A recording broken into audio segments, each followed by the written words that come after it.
was working fine yesterday. I didn't change anything. Can you just make it go faster? And my personal favorite, my computer has a virus. I can tell because it's running slow. I'm Ross Whitmore from Northern Technology Services here in Petoskey, Michigan. And today we're talking about the things people say to IT professionals.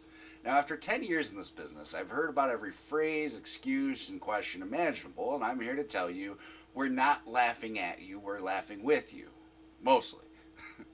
So look, technology is confusing, and asking for help is a smart thing to do. But some phrases have become a running joke in the IT world because we hear them so often. So today we're going to have some fun with these common statements, and we're going to explain why they make IT people twitch, and most importantly, help you communicate better with your tech support. So the first phrase, it was working fine yesterday. This is the IT pros equivalent of the check is in the mail. We hear this phrase approximately 47 times per day, and here's why it makes us twitch. So of course, yes, absolutely, it was working yesterday, and that's how time works. So things that are broken today were by definition working at, well, some point in the past. And this doesn't actually help us diagnose the problem. So what you probably mean is this problem just started recently and I haven't intentionally changed anything. So what's actually helpful to say is this started happening this morning around 10 a.m. or it stopped working right after the update was installed that it prompted me for. Now, the more specific you can be about when the problem started, the easier it is for us to figure out what changed. So did you restart your computer, install updates, spill coffee on your keyboard? Yes, I've seen that. These details matter. Pro tip, and if you can tell us the last thing you did before it broke, you're already ahead of 90% of the other people that are calling. And even if that thing was I clicked on an email attachment from someone named Prince Nigeria 419. Now, phrase 2, I didn't change anything. So this phrase is the tech support equivalent of the dog ate my homework. We hear it so often we've developed a Pavlovian response. So when someone says I didn't change anything, we immediately start looking for what was changed. Now, here's the thing. We're not accusing you of sabotage. We're not saying you deliberately broke something. But computers don't spontaneously decide to stop working just to play a prank on you. Something changed. We just need to figure out what it was. So what probably happened is Windows installed updates overnight and you actually changed a setting while clicking around. A program updated itself automatically. A cat walked across the keyboard. A cable got loose. The planets aligned in an unfavorable configuration. What's actually helpful to say is I don't think I changed anything, but I might have clicked something by accident, or I'm not sure what happened. Can you help me figure it out? We're not the IT police. You're not going to get in trouble for admitting you clicked something. In fact, knowing what you clicked is incredibly helpful to fixing the problem. We've all accidentally changed settings. This is how computers work. They're designed by people who just apparently hate user friendliness. So phrase 3, can you just make it go faster? Ah, yes, the make it faster button. It's right next to the make it work better button and the fix everything button. Let me just press this for you. Now, here's why this makes us laugh. Faster can mean 100 different things.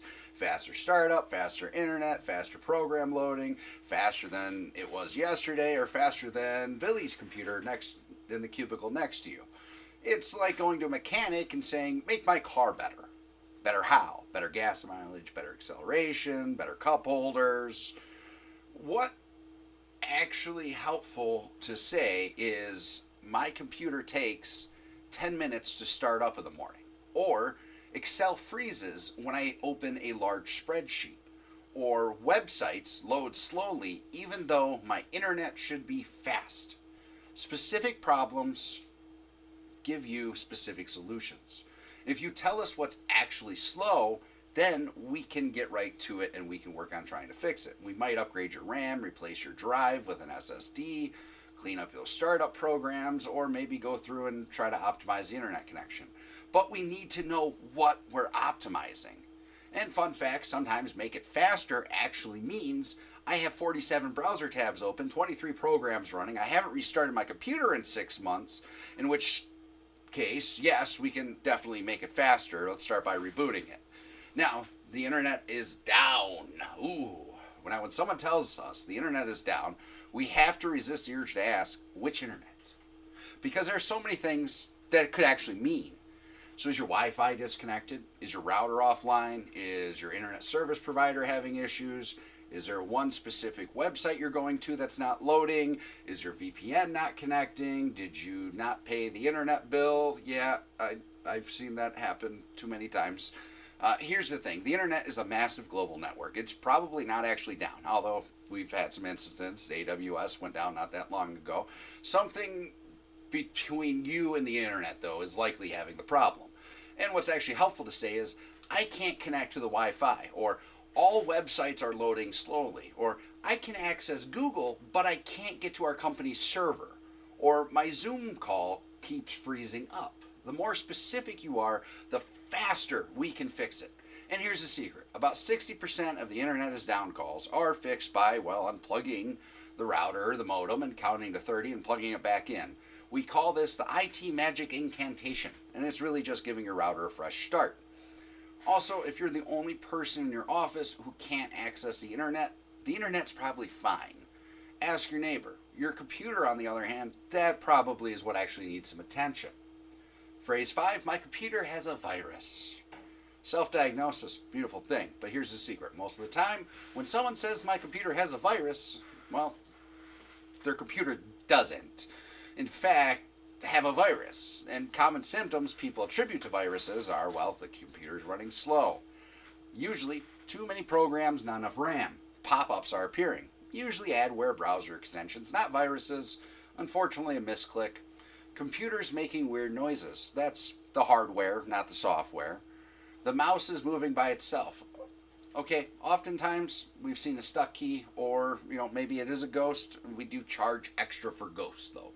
So don't get me wrong, viruses and malware are real threats, but they're not the cause of every computer problem, despite what your nephew who knows about computers probably told you. Well, it's actually helpful to say, describe the actual symptoms. I'm getting pop-up ads that I cannot close. My antivirus software is showing an alert. My computer is sending emails I didn't write. We have professional tools to detect actual malware. And if you really do have a virus, well, we're going to find it and we're going to remove it. But if your computer is just slow because you have 400 browser tabs open and haven't restarted it since the Obama administration, well, we'll help with that too. Now, pro tip, if the pop-up says your computer has a virus, call this number immediately. Well, that pop-up, that is the virus. Don't call that number. Call your actual IT support. Call us. Now, phrase 6. Can you fix my personal device real quick? Ah, yes. The classic real quick request. In IT, real quick is like, I'll be ready in 5 minutes. It's more of a hopeful estimate than an actual time frame. Maybe like me trying to get to dinner on time. Here's what usually happens. You ask us to, real quick, look at your personal phone, laptop, tablet, insert device here. We discover it hasn't been updated in 2 years, has 47 toolbars installed, you're running software from 2012, and somehow have 3 different antivirus programs fighting each other for dominance and who can be king. What you think will take 5 minutes actually requires backing up your data, removing malware, updating the operating system, uninstalling conflicting programs, walking you through that you shouldn't click on the emails from Microsoft support with a Gmail address, and maybe occasionally have to call in a priest, perform an exorcism. What's actually helpful to say is I'm having this specific problem with my personal device. So do you have time to look at it, and what would you charge? Most IT pros are happy to help with personal devices, and it's literally what we do for a living. But real quick sets unrealistic expectations. Be upfront that it's personal. Ask if we have time, and be prepared to pay for the service if it's outside of business hours. Also, please don't hand us a device with a cracked screen held together with packing tape and say it just needs a quick tune-up. That device needs a proper burial and a moment of silence. Rest in peace. Phrase 7. It must be a Windows update. Windows updates have become the scapegoat for every computer problem. Kind of like how people used to blame everything on Mercury being in retrograde. Did your printer stop working? It must be a Windows update. Your email slow? It's that Windows update. You spilled coffee on your keyboard? That was that Windows Update's fault for sure. Now here's the truth. Yes, Windows Updates occasionally do cause problems, but they also fix security vulnerabilities, they patch bugs, they keep your computer running smoothly. Like vegetables. Not always fun, but necessary for your health, right? So what's actually helpful to say is, well, my computer installed updates last night, and now this specific thing isn't working. Insert specific thing. Or I keep getting update notifications. Should I install them? Well, if an update genuinely caused a problem, knowing which update and when it installed helps us fix it quickly. We can roll back specific updates if needed. But blaming updates for everything is like blaming the weatherman for, well, the rain. Sometimes correlation isn't causation. Fun fact, the reason your computer always seems to update at the worst possible time is because you do keep clicking Remind Me Later for 3 weeks. And eventually, well, Windows gives up asking nicely and just says, okay, well, we're done. We're going to update now. And it's like a parent counting to 3, and, well, you knew it was coming. Phrase 8, I'm not very tech savvy. So here's the secret. Saying I'm not very tech savvy doesn't offend us. You know what does? Pretending you know what you're doing and making the problem worse before you call us. We don't expect everyone to be tech experts. That's literally why our jobs exist. You're a dentist, you're a lawyer, you're an accountant, you're a business owner, you're an expert in your field. We're experts in ours. What this phrase sometimes means is, please be patient and explain things in plain English, which we're happy to do. I'm afraid I'll sound stupid. You won't. We promise. I might have clicked something I shouldn't have. We've all been there. What's actually helpful? Being honest about your comfort level with technology. And if you don't understand something, ask us to explain it differently. And if you need step-by-step instructions, then tell us. The best support calls are the ones where people are honest about what they do and do not understand. We can't help you effectively if you're pretending to follow along when you're actually lost out in the forest someplace in your brain. And also, not tech savvy doesn't mean incapable of learning. We're happy to teach you things that'll make your life easier. That's part of our job. And honestly, it's one of the most satisfying parts. Phrase number 9. This is urgent. Everything's urgent. The printer that's been broken for 3 weeks suddenly becomes urgent at 4:45 p.m. on Friday. The password reset that could have been done any time this week is urgent at 8 a.m. Monday when you're locked out.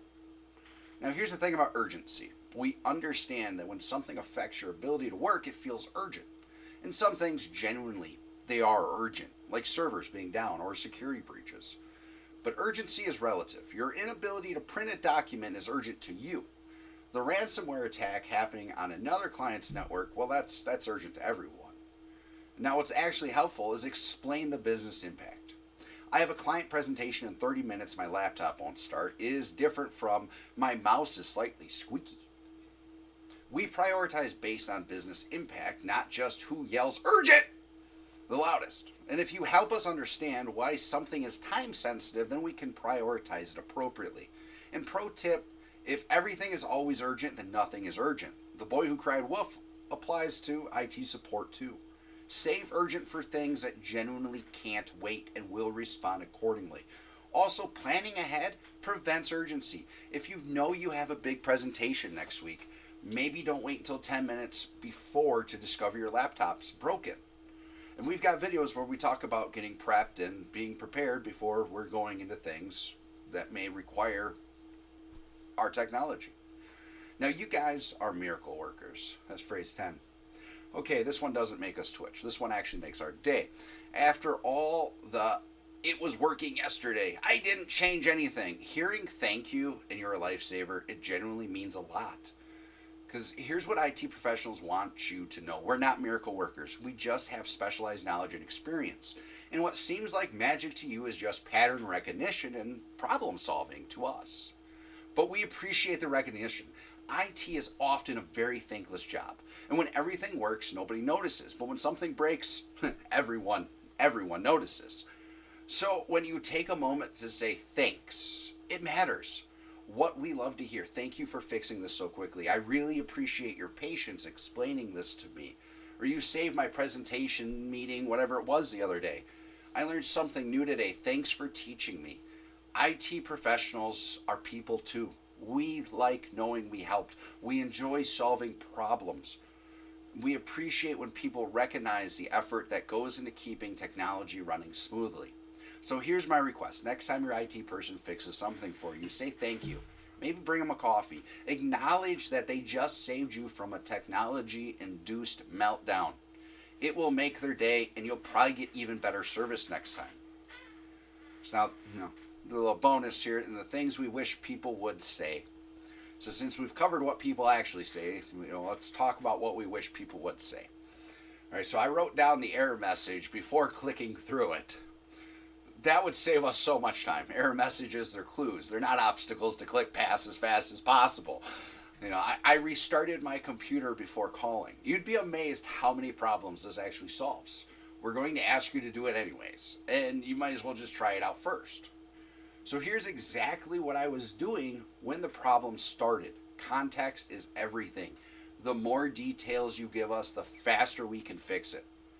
I backed up my important files, music to our ears. This means we can fix things without the stress of potentially losing your data. I have time for you to do this properly, not just a quick Band-Aid fix. Sometimes the right solution takes a bit longer. We appreciate it when you give us time so that we can go through and we can do it right. I trust your professional judgment. We're recommending solutions based on experience and expertise. When you trust our advice, we can implement the best solutions for your needs. So, before we finish this, let's dive into how we can communicate effectively with IT support. So we've had our fun, and now let's talk about how we can actually communicate effectively with IT pros. And so be specific about symptoms instead of it's broken. I got this error message when I tried to open Excel.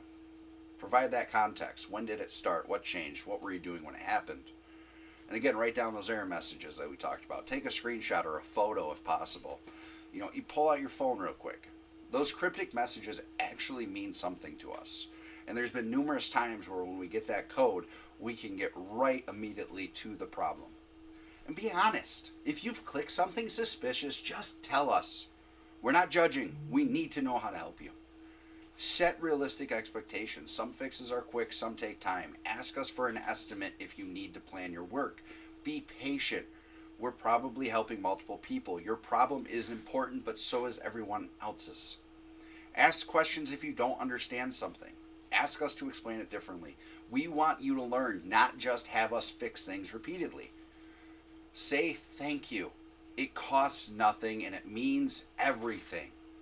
And remember, good IT support is a partnership. We're here to help you work.